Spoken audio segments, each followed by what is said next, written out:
Apreciados hermanos y amigos, estoy muy feliz de poder venir hasta este lugar aquí en el estado de la Florida para participar de esta campaña titulada Pilares de la Profecía.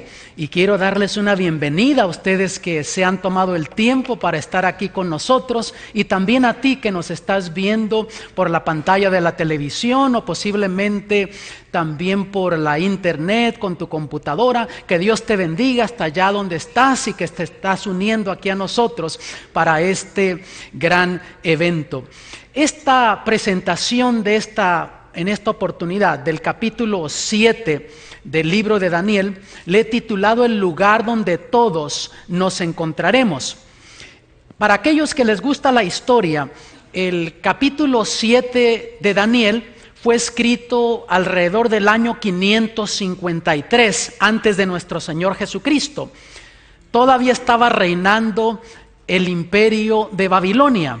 Ya le quedaban cuando mucho 15 años para que ese imperio perdiera el poder, cayera y otro imperio lo sustituyera en la historia como el segundo imperio mundial mencionado en la profecía bíblica. Ahora, el capítulo 7 de Daniel es muy interesante, tiene 28 versículos. Ese capítulo, los primeros 14 versículos tienen que ver con la visión que Daniel recibe en sus sueños de noche. Y los últimos 14 versículos, 15 al 28, son la explicación de esa visión que Daniel recibió. Ahora voy a utilizar un par de versículos del Nuevo Testamento que tienen que ver con el mensaje de esta ocasión. Por ejemplo, ahí en 2 de Corintios 5:10, hablando el apóstol Pablo por inspiración divina, dice: porque es menester que todos nosotros parezcamos ante el tribunal de Cristo, para que cada uno reciba según lo que hubiere hecho por medio del cuerpo, ora sea bueno o malo. Por lo tanto vemos, amados, que aquí el apóstol Pablo hace claro que todos nosotros necesitamos, es menester que comparezcamos ante el tribunal de Cristo. Ahora, esa palabra todos, ¿qué te dice? ¿Excluye a alguien? Incluye a todos. Ahí te incluye a ti, me incluye a mí, incluye a don Facundo, a don Raimundo y todo el mundo, ¿sí o no? Yendo a otro versículo del Nuevo Testamento, leemos en Hechos capítulo 17, versículo 31, algo interesante, vean: por cuanto ha establecido un día en el cual ha de juzgar al mundo con justicia, por aquel varón al cual determinó, dando fe a todos con haberle levantado de los muertos. Número uno, en este versículo vemos que Dios no lleva a cabo el juicio al azar, simplemente porque un día ve su agenda y dice: este día lo tengo algo desocupado, por lo tanto ahora voy a llevar a cabo el juicio. No, ya en sus designios divinos vemos que ya Dios tiene un día establecido. Así lo presenta aquí el libro de los Hechos, y enseguida que va a juzgar por medio de aquel varón, de Cristo Jesús, a esta humanidad. Ahora entonces, siendo que todos nosotros estamos involucrados en este juicio, siendo que tu destino eterno y mi destino eterno están en juego, ¿qué nos dice la Biblia sobre el juicio? Y la Biblia nos presenta diferentes cuadros sobre el juicio. El capítulo 7 de Daniel nos presenta una escena de juicio. Ahora, si yo tuviese oportunidad de desarrollar esta presentación en dos presentaciones, la primera parte sería Daniel 7, versículos 1 al 8, que ahí tú descubres el surgimiento y la caída de los imperios en la historia. Y luego viene la segunda parte, que es la escena de juicio, que comienza con el versículo 9 y se va hasta el versículo 14. Aquí lo estamos haciendo en una sola presentación, por lo tanto no voy a dar tantos detalles de la primera parte, de lo que tiene que ver con el surgimiento y la caída de los imperios. Pero sí voy a dar algunos detalles. Por ejemplo, en Daniel capítulo 7, versículos 1 al 3, comienza diciendo así el profeta Daniel: en el primer año de Belsasar, rey de Babilonia, vio Daniel un sueño y visiones de su cabeza en su cama. Luego escribió el sueño y notó la suma de los negocios. Habló Daniel y dijo: veía yo en visión de noche, y he aquí que los 4 vientos del cielo combatían en la gran mar. Y 4 bestias grandes, diferentes la una de la otra, subían de la mar. Aquí Daniel identifica a 4 bestias que van saliendo del mar una de la otra. Por lo tanto, amados, podemos decir que este capítulo 7 de Daniel es un capítulo bestial. Se pone bestial el mensaje aquí en el libro de Daniel. Ahora, ya de los versículos 4 en lo adelante hasta el versículo 8, Daniel describe estas bestias y da características de estas bestias. Hasta el versículo 3 simplemente identifica a 4 bestias. Ahora la pregunta es: ¿qué simboliza una bestia en profecía bíblica? Tenemos que establecer eso. Ahora, no tenemos que inventar lo que eso significa, porque allí en el mismo capítulo 7 se le da a Daniel la explicación, ya pasando a la segunda parte del capítulo, que dijimos que versículos 1 al 14 es la visión y versículos 15 al 28 es la interpretación de esa visión, la explicación de esa visión, la explicación de esos símbolos. Por ejemplo, en el versículo 23 dice: la 4ª bestia será un 4º reino en la tierra. Por lo tanto, no hay duda de lo que representa bestia en profecía bíblica. Bestia en profecía bíblica es reino, imperio, poder político. Y sabes que va más allá de eso. En algunos casos descubres que también habla de algún poder religioso. Por ejemplo, en el libro de Apocalipsis, describiéndolo con una bestia. Pero aquí identifica claramente que bestia en profecía es reino, imperio. Versículo 17 se le dice a Daniel también que esas 4 bestias son 4 reyes, representando sus imperios, por supuesto. Ahora aparecen otros símbolos allí, porque estas bestias, estos imperios salen de el mar. Ahora, ¿qué simboliza el mar o agua en profecía bíblica? Y si vamos al libro de Apocalipsis, allí vamos a describir o encontrar la otra pieza que nos ayuda a armar este rompecabezas.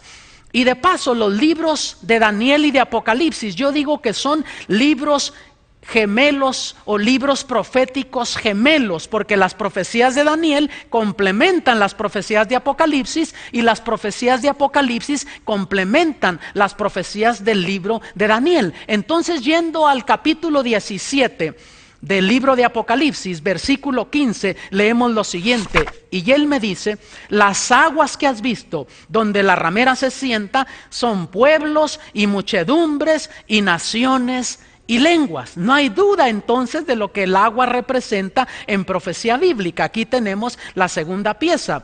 Ahora, noten ustedes que estas bestias salían del mar cuando había turbulencia, vientos. Los vientos de los 4 puntos del cielo estaban peleando. ¿Qué simbolizan vientos en profecía bíblica?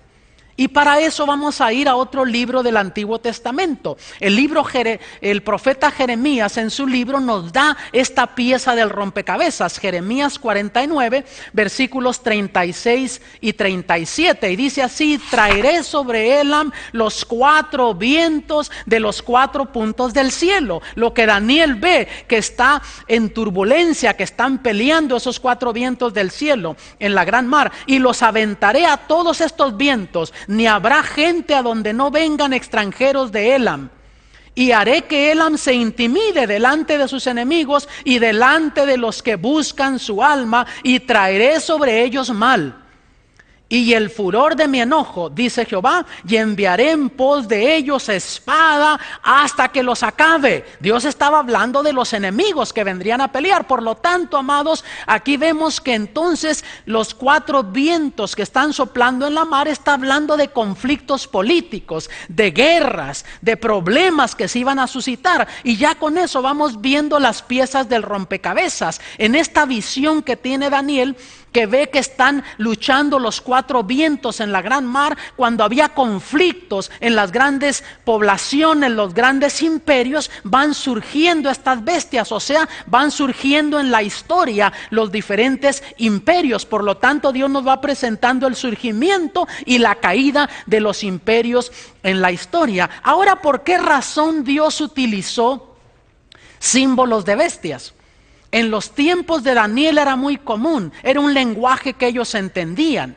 Y de paso, todavía hoy en los tiempos modernos utilizamos esos tipos de símbolos para identificar naciones, para identificar países, simplemente que a veces no estamos conscientes de ello. Por ejemplo, si yo les pregunto, si tú ves una águila de los países modernos, ¿qué país se te viene a la mente que está simbolizado allí? Estados Unidos de América. Si yo te pregunto un dragón en los tiempos modernos, ¿qué país se te viene a la mente? Estás hablando de la China. Si yo te pregunto un oso, tú dirías Rusia. ¿Notas? Todavía utilizamos esa terminología, simplemente que no es tan común. Pero en los tiempos bíblicos era muy común eso. De paso, se han hecho excavaciones en esas culturas antiguas y han descubierto que esos tipos de símbolos existían. Entonces, la primera bestia que aparece, Daniel la identifica como un león con 2 alas de águila. Y vemos que en la historia Babilonia utilizó ese símbolo. En las excavaciones que han hecho de la antigua Babilonia, encuentras por todos lados los símbolos del león. Y Babilonia reinó hasta el año 539 antes de nuestro Señor Jesucristo. Las alas en profecía bíblica es simplemente un símbolo de rapidez, de presteza, con lo que esos imperios vencerían. Pero entonces apareció una segunda bestia ahí en la profecía bíblica, y era un oso que estaba levantado más de un lado que del otro. Y históricamente está comprobado que eso fue Medo-Persia, que venció a Babilonia en el año 539 y reinó hasta el año 331. Estaba levantado más de un lado que de otro porque era un reino unido, y los persas eran más fuertes que los medos y se unieron para entonces pelear en contra del imperio de Babilonia. Y noten que tenía 3 costillas en sus dientes, representando las 3 batallas que tuvo que vencer para poder entonces establecerse como el gran imperio mundial, o el segundo imperio mundial mencionado en la profecía bíblica, que fue primero Lidia, Egipto, y después entonces el imperio de Babilonia que venció. Pero apareció una tercera bestia que la describe como un leopardo aquí Daniel, y esta bestia tenía 4 alas de ave, cuando el león, que era un símbolo de Babilonia, tenía 2 alas de águila. Esta tenía 4 alas de ave, o sea, representando que con mayor rapidez lograría conquistar al mundo. Y ese fue el imperio de Grecia, que en el año 331, en la batalla de Arbela, allí venció entonces al imperio de Medo-Persia, con ese grande joven general Alejandro el Magno, o Alejandro el Grande, como se le llamó en la historia. Ahora, ¿por qué tenía 4 cabezas esta bestia? Porque el general Alejandro el Magno murió muy joven. Se cree que fue alrededor de los 32 años de edad que él murió. Y entonces sus 4 generales se dividieron Grecia en 4 provincias. Siguió siendo el imperio de Grecia, pero en 4 provincias. Pero después apareció una cuarta bestia, y esta no la puede identificar Daniel con ningún animal que él conocía. Simplemente la identifica como una bestia de hierro, espantosa, con dientes de hierro. Y después también identifica que tenía 10 cuernos. Y históricamente está comprobado que Roma, el imperio romano, con sus grandes césares, con sus emperadores, lograron vencer al imperio de Grecia en el año 168 antes de nuestro Señor Jesucristo. Y este imperio se extendió hasta el año 476 de nuestra era. Ahora el libro de Daniel es interesante porque tiene lo que llamamos profecías paralelas, o sea, otros capítulos hablan de lo mismo y abarcan el mismo periodo de tiempo, simplemente con otros simbolismos y dando otros detalles. Por ejemplo, el capítulo 2 de Daniel abarca el surgimiento y la caída de los imperios, pero representado por una imagen que estaba formada de 4 metales, que la cabeza de oro, brazos y pechos de plata, vientre y muslos de bronce, piernas de hierro, pies de hierro y parte de barro, y luego enseguida una piedra que venía y le pegaba a la imagen. Eso es lo que presenta el capítulo 2. Son profecías paralelas. Ahora, cuando en el capítulo 2 de Daniel llega al 4º imperio, no dice que va a ser vencido por otro imperio, como se mencionaba de los 3 anteriores, Babilonia, Medo-Persia, Grecia. La profecía en el capítulo 2 dice que se iba a dividir, y exactamente es lo que sucedió. Ya para el reinado de Augusto César se había debilitado el imperio romano por varias razones y de diferentes formas, y entonces surgieron lo que en la historia se les llamó las naciones europeas. Se divide el imperio romano en 10 reinos, que era lo que estaba representado aquí con los 10 cuernos de esta bestia espantosa de hierro. Pero ahora Daniel, en el versículo 8 del capítulo 7, nota algo peculiar cuando él está contemplando, observando estos cuernos, queriendo saber sobre lo que estos cuernos simbolizaban. Él ve que surge un cuerno pequeño de allí y que arranca a 3 de ellos.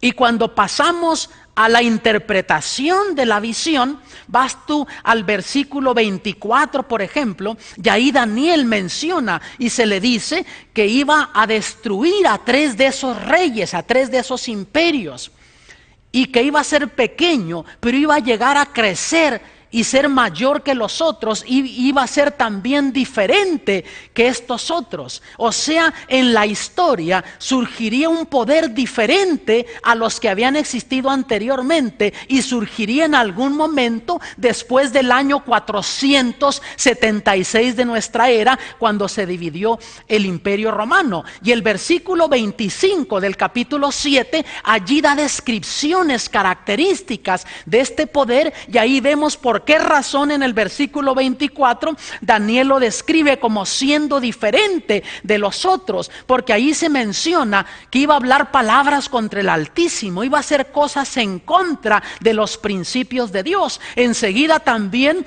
iba a cambiar los mandamientos de Dios. Enseguida también iba a perseguir al pueblo de Dios, a los santos del Altísimo. Iba a ser un poder perseguidor, aunque sería un poder político, religioso, pero en el nombre de religión cristiana estaría persiguiendo a los santos del Altísimo. Y aún se le dice al profeta Daniel que sería por cierto periodo de tiempo que se especifica allí. Y si traducimos ese periodo de tiempo aplicando el principio bíblico para interpretar periodo de tiempo, básicamente lo que nos está diciendo allí, que ese poder reinaría por 1260 años. Y históricamente está comprobado que ese quinto poder, con las características que describe allí Daniel, fue Roma papal, que surge en el año 538 después de nuestro Señor Jesucristo, y se extiende hasta el año 1798 de nuestra era. Y entonces aquí viene la segunda parte de la profecía, si así le queremos llamar, los versículos, dijimos 15 en lo adelante, ¿no? O perdón, del 9 al 14, y la interpretación comienza del versículo 15 en lo adelante. Dicen que el que tiene boca se equivoca, hermanos. El versículo 9 al 14, allí tenemos entonces esta escena. Y vean, esta escena de juicio. Versículos 9 y 10 dice: estuve mirando hasta que fueron puestas sillas, y un anciano de grande edad se sentó, cuyo vestido era blanco como la nieve y el pelo de su cabeza como lana limpia. Su silla llama de fuego, sus ruedas fuego ardiente. Un río de fuego procedía y salía de delante de él. Millares de millares le servían y millones de millones asistían delante de él. El juez se sentó y los libros se abrieron. No hay duda que aquí Daniel está viendo una escena celestial de juicio. Está viendo el trono de Dios y una escena de juicio. Ahora noten que las descripciones que él utiliza como llama de fuego describiendo la gloria de Dios, dice que allá hay libros. ¿Notan? Descripciones similares a los juicios que tenemos hoy. Hay un juez, hay libros. Luego dice que millones y millones asistían delante de él. Allí tienes testigos, tienes jurados, similar a los juicios terrenales. Y ahora los versículos 13 al 14 incluyen otro elemento. Miré yo en la visión de la noche, y he aquí con las nubes del cielo venía uno como un hijo de hombre, que vino hasta el anciano de días, y le hicieron acercarse delante de él, y le fue dado dominio, gloria y reino, para que todos los pueblos, naciones y lenguas le sirvan. Notan, está por comenzar a esa escena de juicio. Pero vemos que el capítulo allá en Hechos 17 nos dice que ese juicio es dado a Jesús. Y aquí vemos que Jesús entra en la escena. Se le da el juicio a Jesús. Jesús preside en ese juicio. Jesús toma el poderío y entonces Él dirige en ese juicio celestial. Ahora si vemos el juicio celestial que es presentado en el capítulo 7, cronológicamente como se presenta el capítulo, vamos a dar un repaso. Tienes que se menciona Babilonia, que reina hasta el año 539. Aquí viene el surgimiento y la caída de los imperios. Viene Medo-Persia, que reina hasta el año 331. Luego viene Grecia, que reina hasta el año 168 antes de nuestro Señor Jesucristo. Aparece Roma pagana, que reina hasta el año 476 de nuestra era. Y luego viene Roma papal, que reina hasta el año 1798 de nuestra era. Y después del año 1798 es cuando vendría esa escena de juicio, esa escena del juicio celestial. Ahora, ya va a venir otra presentación sobre los capítulos 8 y posteriormente sobre el capítulo 9 de Daniel. Y vamos a descubrir en esta serie que allí Dios también da el punto de partida y da un periodo de tiempo profético para identificar exactamente la fecha cuando en la historia comenzaría ese juicio en el cielo, lo que le llamamos el juicio investigador. Y cuando tú vas al libro de Apocalipsis, capítulo 14, en los versículos 6 y 7, nos habla de eso y dice que estamos viviendo en la hora del juicio de Dios. Y vemos que entonces eso nos lleva hasta el año 1844, cuando ha comenzado el juicio investigador en el santuario celestial. Y ya por supuesto se va a hablar con más detalles cuando se toque el capítulo 8 y 9 del libro de Daniel. Y después de eso, hermanos, es cuando sucede la segunda venida del Señor Jesucristo en gloria a esta tierra, cuando el Señor Jesús viene por su iglesia. El Señor Jesús, hablando del juicio, Él identificó un aspecto interesante del juicio aquí en Mateo capítulo 25, versículo 31 y después 32 y 33. Dice: y cuando el Hijo del Hombre venga en su gloria y todos los santos ángeles con él, entonces se sentará sobre el trono de su gloria.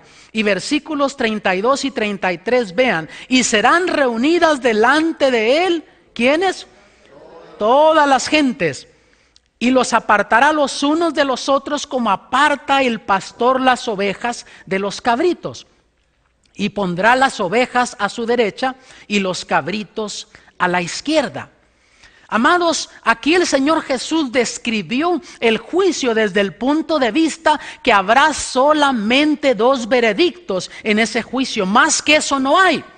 Y la Biblia es consistente en eso. Tú encuentras en toda la Biblia que se habla de justos e injustos, buenos y malos, salvos, perdidos. Y aquí el Señor Jesús los identifica con, dice, ovejas y cabritos. Ahora, amados, ¿por qué razón el Señor identifica a los que han de ser salvos con ovejas? ¿Cómo son las ovejas?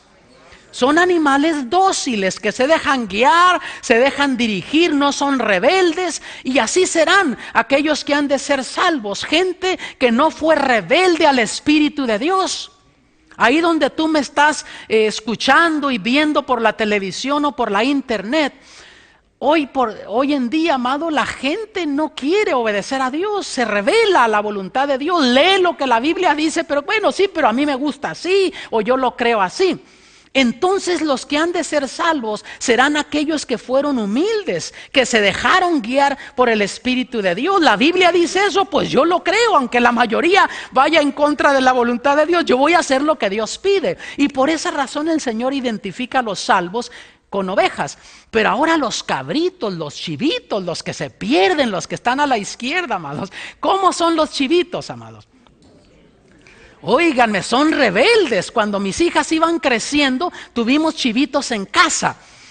Y recuerdo un día de verano, yo iba a salir a cortar el pasto, ya había crecido bastante, teníamos la casa acá, un jardín de flores, luego enseguida una sección de pasto, luego un área de árboles frutales, después venía un cerco y estaba el corral donde había un par de caballos y los chivos. Y cuando salgo, veo atrás que estaba todo pelado en el corral, no había nada de pasto verde.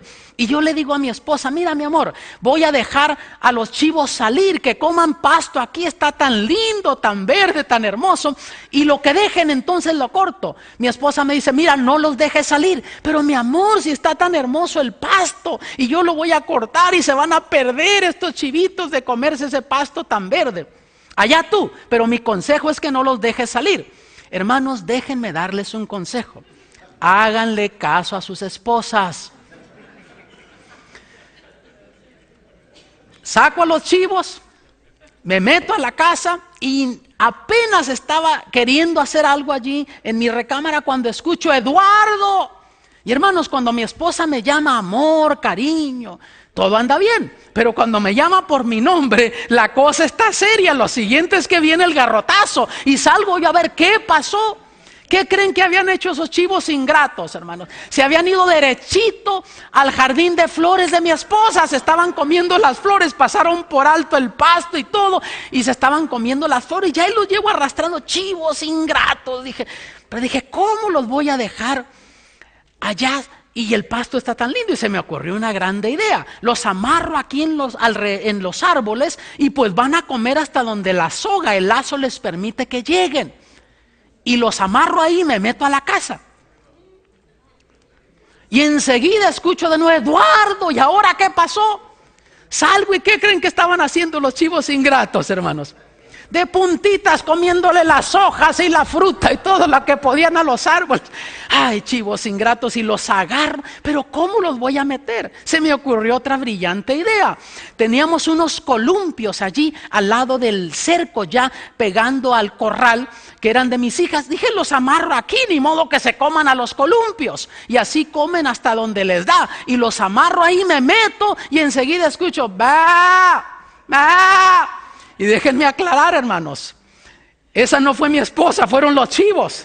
No vayan a irle a decir ustedes que están viendo allá a mi esposa que yo dije que ella había hecho eso. No, fueron los chivos. ¿Qué creen que habían hecho esos chivos ingratos? Se habían enredado, habían saltado y se habían enredado, y fui a quererlos desenredar y saltaban y brincaban más y se enredaban más. Y hermanos, así es el ser humano. Por esa razón Dios los identifica con cabritos, con chivitos. La gente se ha de perder cuando el Señor venga, no porque Él así lo eligió, sino que la gente fue rebelde a su voluntad, y el ser humano hace un desastre de su vida, destruye su salud, destruye su matrimonio, su hogar, sus hijos, sus finanzas. Y Dios le quiere ayudar, y en vez del ser humano reconocer que ha hecho un desastre de su vida y dejarse ayudar por el Señor, ¿Qué hace la gente? Brinca y salta, quiere resolver sus problemas por su propia cuenta y se enreda más la vida. Yo no sé si tú estás viviendo eso. Tú que me estás viendo por la televisión o por el internet, a lo mejor es momento que le cedas tu voluntad al Señor. Has luchado solo, has hecho un desastre de tu vida. Es tiempo que te rindas al Señor Jesús. Ahora, ¿será posible que alguien escape este juicio, hermanos? Hay gente que se escapa hoy por hoy. Ya tiene su cita en la corte, está con libertad condicional y se escapa porque sabe que tienen las evidencias para juzgarlo y se va a otro país o a otro estado y huye a la ley. Pero mira lo que dijo el rey Salomón, Eclesiastés 3:17. Y dije yo en mi corazón, al justo y al impío juzgará Dios. Porque allí hay tiempo a todo lo que se quiere y sobre todo lo que se hace. O sea, nadie va a poder escapar ese juicio. Y eso te incluye a ti y me incluye a mí también. ¿Sobre qué hará Dios el juicio? La Biblia no lo dice. El mismo rey Salomón, escribiendo en Eclesiastés capítulo 12, versículos 13 y 14, dice: el fin de todo el discurso oído es este. O sea, el resumen, lo más importante. Primero dice, teme a Dios y guarda sus mandamientos, porque esto es el todo del hombre.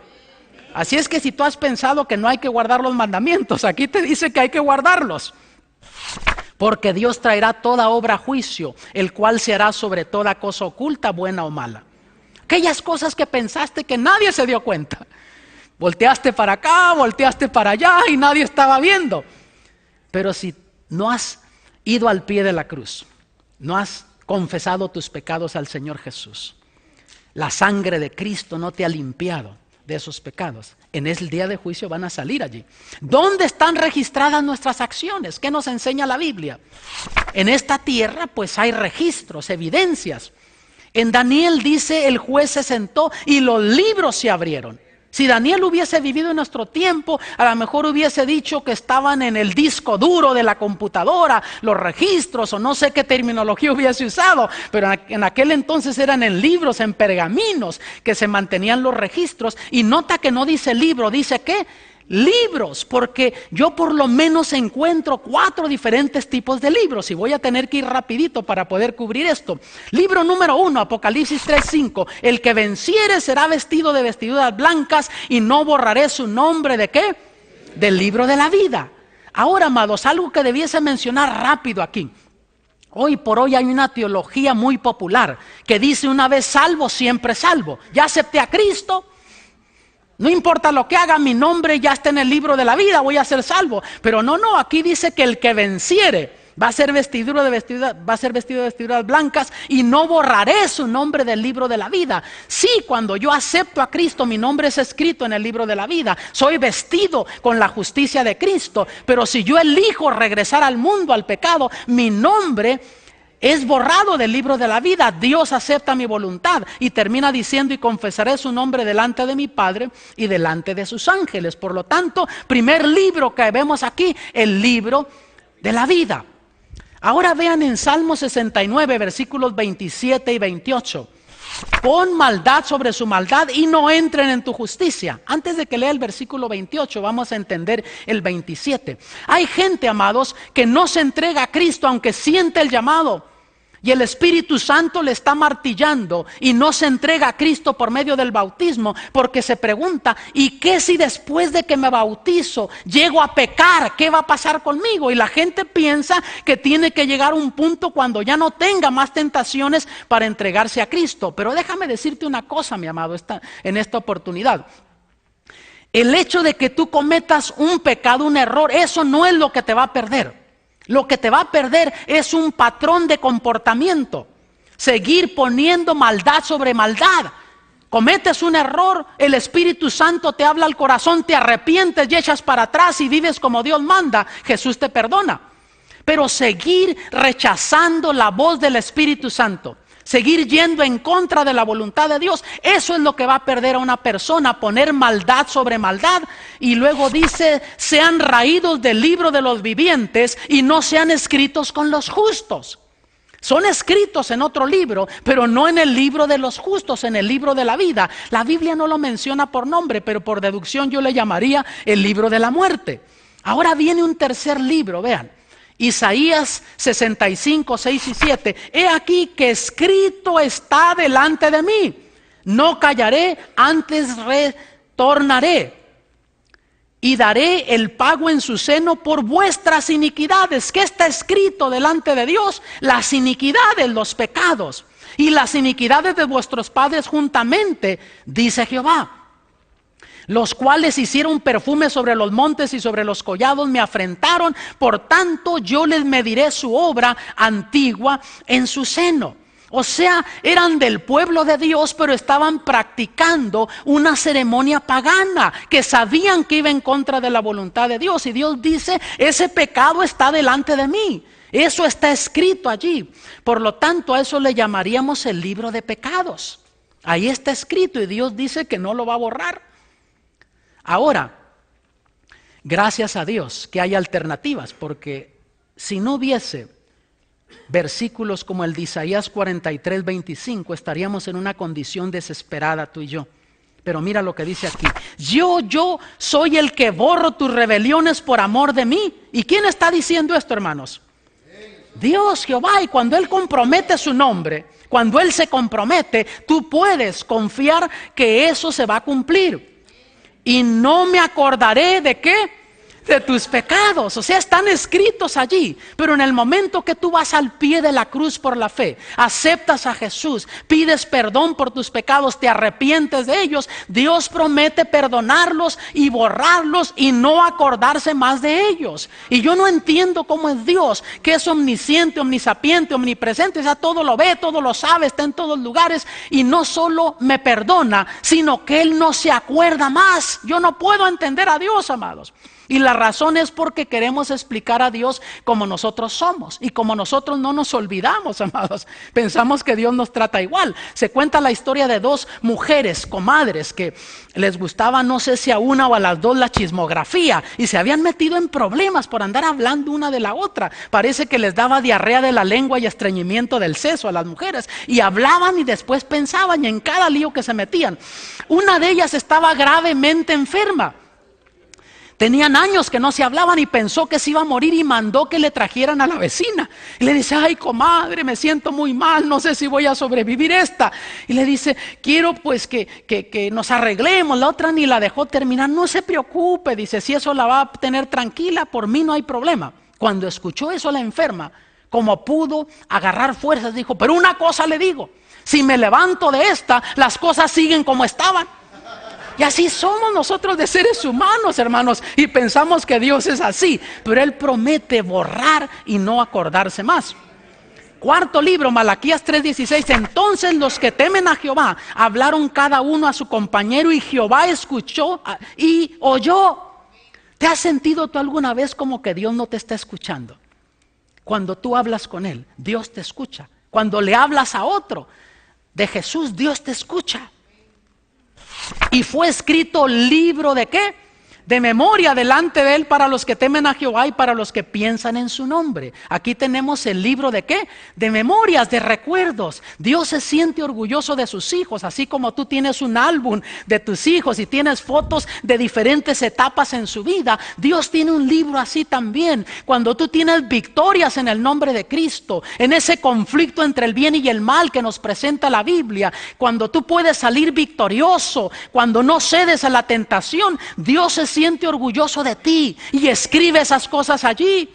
Cuando tú le hablas a otro de Cristo, cuando a tus vecinos los invitas a venir a la iglesia, compartes lo que tienes con ellos, tomas tiempo para hablarles de Cristo, Dios se siente orgulloso de ti y escribe esas cosas en el libro de memorias. Y cuando vayamos al cielo, vamos a poder leer esas experiencias en el libro de memorias. Mira Eclesiastés 5:6, no sueltes tu boca para hacer pecar a tu carne, ni digas delante del ángel que fue ignorancia. ¿Por qué harás que Dios se aire a causa de tu voz y que destruya las obras de tus manos? Hermanos, cuando yo era niño, yo oí a mi madre decirme, hijo, pórtate bien, porque si tú te portas mal, el ángel de la guarda toma nota de todo lo que haces. Y hermanos, mis padres no sabían nada de la Biblia, pero en eso ella estaba en lo cierto, en lo correcto. Desde que tú naciste, Dios te asignó un ángel que te acompaña. No sé tú, pero yo he pasado por experiencias en la vida que he sentido a ese ángel a mi lado, que me ha rescatado de peligros, de accidentes dramáticos, y cuántas cosas nunca nos hemos dado cuenta de las cuales nos han rescatado y protegido. Y ese ángel te acompañará. Y si tú no vives para ver a Jesús venir en gloria, te acompañará hasta que bajes a la tumba. Pero cuando Jesús venga en gloria, si moriste en Cristo, tu libro está en el libro de la vida, lo primero que mirarás al resucitar va a ser ese ángel que va a estar a tu lado. Y sabes, es una bendición saber eso, pero es una tremenda responsabilidad también, porque si día con día estuviésemos conscientes que ese ángel nos acompaña, ¿cuántas cosas no diríamos? Nos aguantaríamos de decir, cuántas cosas no miraríamos, a cuántos lugares dejaríamos de ir si estuviésemos conscientes que ese ángel nos está acompañando. Y esos son los testigos que van a estar en ese juicio celestial. ¿Por cuál código seremos juzgados, hermanos? En este país, ya no hablando del mundo, de estado a estado varían los códigos. Pero aquí en Santiago 2:12 dice: así hablad y así obrad como los que habéis de ser juzgados. ¿Por qué? Por la ley de libertad. O sea, está hablando aquí de los 10 mandamientos. Cuando yo aprendí esto, eso me preocupó, hermanos, porque yo aprendí esto cuando tenía 16 años, entrando a los 17 años, y mi padre había muerto cuando yo tenía 15 años. Y aunque mi padre fue un hombre muy bueno, muy justo, pero no conoció verdades bíblicas, no conoció de los 10 mandamientos, y por tiempo me preocupó eso. Yo decía, ¿cómo Dios va a juzgar a mi padre si mi padre no conoció estas cosas? ¿Será que Dios pueda ser injusto con el ser humano? Y si no, aquí dice que nos va a juzgar a la luz de los 10 mandamientos. Pero sabes, Dios es justo y bueno, y a su tiempo te revela las verdades que tú debas saber. Buscando en la Biblia, yo descubrí en Romanos capítulo 2 versículos 14 y 15 que el apóstol Pablo, por inspiración divina, dice: porque los gentiles que no tienen ley, naturalmente haciendo lo que es de la ley, los tales, aunque no tengan ley, ellos son ley a sí mismos, mostrando la obra de la ley escrita, ¿dónde? En sus corazones, dando testimonio juntamente, ¿qué? Sus conciencias. O sea, todos Dios nos dio una ley de la conciencia. Piensa en el indígena, que no sabe que hay un Dios creador de todas las cosas, no sabe que hay una Biblia, menos 10 mandamientos, uno que dice no robarás, otro que dice no matarás. ¿Por qué ese indígena cuando mata corre, cuando roba, roba de noche? Porque hay algo en su conciencia que le dice que lo que está haciendo está mal hecho. Y si ese indígena se deja guiar por esa ley de la conciencia, y cuando siente esa impresión, en vez de hacer lo malo, echa para atrás y no lo hace, en el día del juicio Dios lo va a juzgar como si hubiese obedecido esos 10 mandamientos al pie de la letra. ¿No te parece que Dios es justo y bueno? ¿Te ha pasado alguna vez que ni siquiera estás pensando tú en los 10 mandamientos? Y estás por tomar una decisión o hacer algo y sientes una impresión, algo que te indica que no debas de hacer aquello. ¿Qué está sucediendo? El Espíritu Santo hablándote a tu conciencia, diciéndote que no hagas aquello, que eches para atrás. Y mira en 1 de Juan 3:4, cualquiera que hace pecado traspasa también la ley, pues el pecado es ¿qué? Transgresión de la ley. Cuando tú estás pecando, estás rompiendo esos 10 mandamientos. Y fueron tus pecados y los míos los que clavaron a Cristo Jesús en la cruz del Calvario. Ahora, ¿quién está a nuestro lado en el juicio? Juicios terrenales, la gente lleva un abogado. Pues mira lo que dice 1 de Juan 2:1, hijitos míos, estas cosas os escribo ¿para qué? Para que no pequen. Nota que el ideal de Dios es que no pequemos. ¿Por qué? ¿Será que después de bautizados, hijitos, está hablándole a su pueblo? ¿Será que Dios no nos pueda perdonar? No es eso, amados. Es que Dios sabe lo que el pecado hace en la vida del ser humano. El sufrimiento que el pecado te trae. Te destruyes a ti mismo, le causas dolor, sufrimiento a aquellos que te aman. Y Dios quiere salvarte de ese sufrimiento. Un caso rapidito de un joven. Creció en un hogar cristiano. Comenzó a curiosear con el pecado. A la edad de 18, 20 años por ahí comenzó a beber. Salió un día que tenía libre con su amigo. Bebieron, fueron a comprar más bebida, iban discutiendo en el carro, por ahí perdió control, se estrelló en contra de una ambulancia que venía en el otro carril en sentido contrario a ellos, murió su amigo, no llevaba el cinturón, salió volando por el parabrisas, murió el enfermo que llevaban en la ambulancia, los paramédicos quedaron mal heridos, vino la policía, le olfatearon alcohol, a la cárcel, 20 años de cárcel. Si ese joven se arrepiente sinceramente, ¿tú crees que Dios le perdona eso, sí o no? Aunque murieron 2 personas, Dios se lo perdona. Pero eso no cambia las circunstancias, que la ley de esta vida lo va a hacer pagar esos 20 años en la cárcel. El joven dice, pero es mi vida, si yo sufro es mi... No, tú no solo sufres, sufren aquellos que te aman. Esos padres, ponte a pensar, el día de dar gracias, se reúne la familia. Esa silla de ese hijo está vacía. Viene Navidad, se reúne la familia en la cena de Navidad. Esa silla de ese hijo está vacía en la casa. El cumpleaños no se lo pueden celebrar en la casa porque no está ahí el hijo. Dios te quiere evitar ese sufrimiento. Pero dice, si alguno hubiere pecado, abogado tenemos para con el Padre, a Jesucristo el justo. ¿Ves? Dios ha hecho provisión por si no podemos vivir al ideal de Dios. Y hasta ahora Jesús no ha perdido un solo caso, amado. Esas son las buenas noticias. Primera de Juan 1:9, si confesamos nuestros pecados, Él es fiel y justo para que nos perdone nuestros pecados y nos limpie ¿de qué? De toda maldad. ¿Y toda qué es? Toda, no excluye nada. Quiere decir que no hay nadie aquí, ni siquiera tú que me estás viendo allí por la televisión o por el internet, ni siquiera tú estás lejos del amor, de la misericordia, del perdón y de la gracia de Dios. Hebreos 4, versículos 14 al 16, por tanto, teniendo un gran pontífice que penetró los cielos, Jesús el Hijo de Dios, retengamos nuestra profesión. O sea, ya tenemos a Jesús de nuestro lado en el juicio celestial. No nos desanimemos, echemos para adelante, agarrémonos de la mano de la fe, porque no tenemos un pontífice que no se pueda compadecer de nuestras flaquezas. Tú a veces piensas, Dios no me ama, le fallé. Dios se compadece, le damos lástima al Señor Jesús cuando caemos en la tentación, mas tentado en todo según nuestra semejanza, pero sin pecado. Gloria a Dios que Jesús no pecó y Él es nuestro ejemplo. Lleguémonos pues confiadamente al trono de la gracia para alcanzar misericordia y hallar gracia para el oportuno socorro. Si en ese momento cuando tú te sientes más débil en la vida, en vez de caer en la desesperación, cae de rodillas, dile, Señor Jesús, dame fuerzas. Tú sabes que en el fondo yo tengo el deseo de servirte. Perdóname, ayúdame, fortaléceme para salir victorioso ante la tentación. Oh amados, el mensaje de Daniel 7 es un mensaje de esperanza para el pueblo de Dios. Si te concentras en las bestias, es un mensaje bestial, pero es simplemente el surgimiento y caída de los imperios que Dios nos está presentando allí.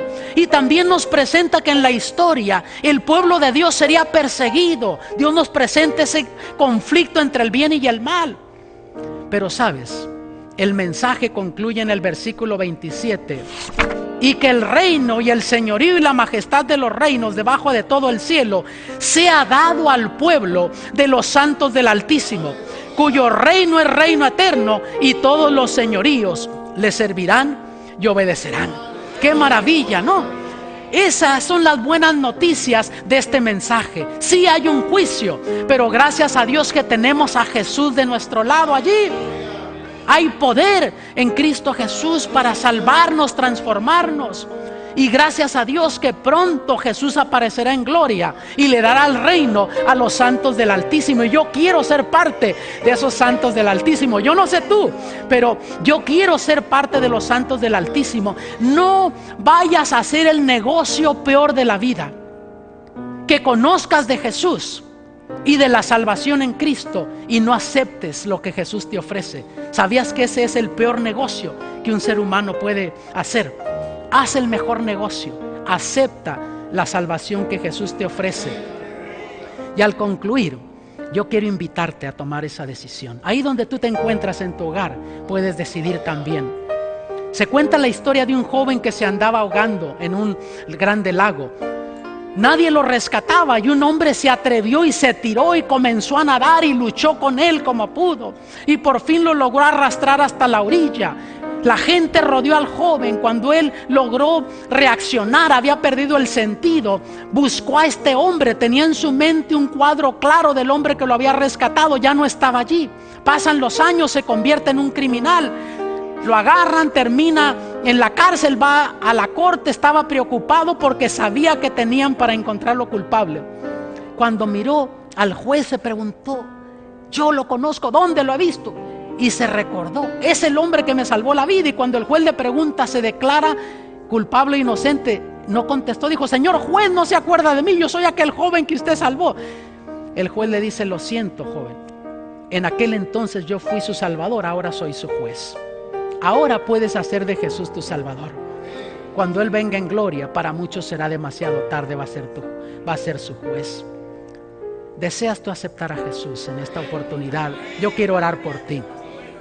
Padre celestial, en estos momentos venimos a ti confiando que Jesús está de nuestro lado en el santuario celestial. Perdónanos, Señor, no vamos confiando en nuestras obras ni nuestros méritos, sino solamente en la sangre de Cristo Jesús. Haz el milagro en nuestras vidas, escribe nuestro nombre en el libro de la vida y danos la esperanza de la salvación y danos el poder de tu Santo Espíritu para vivir vidas victoriosas, porque lo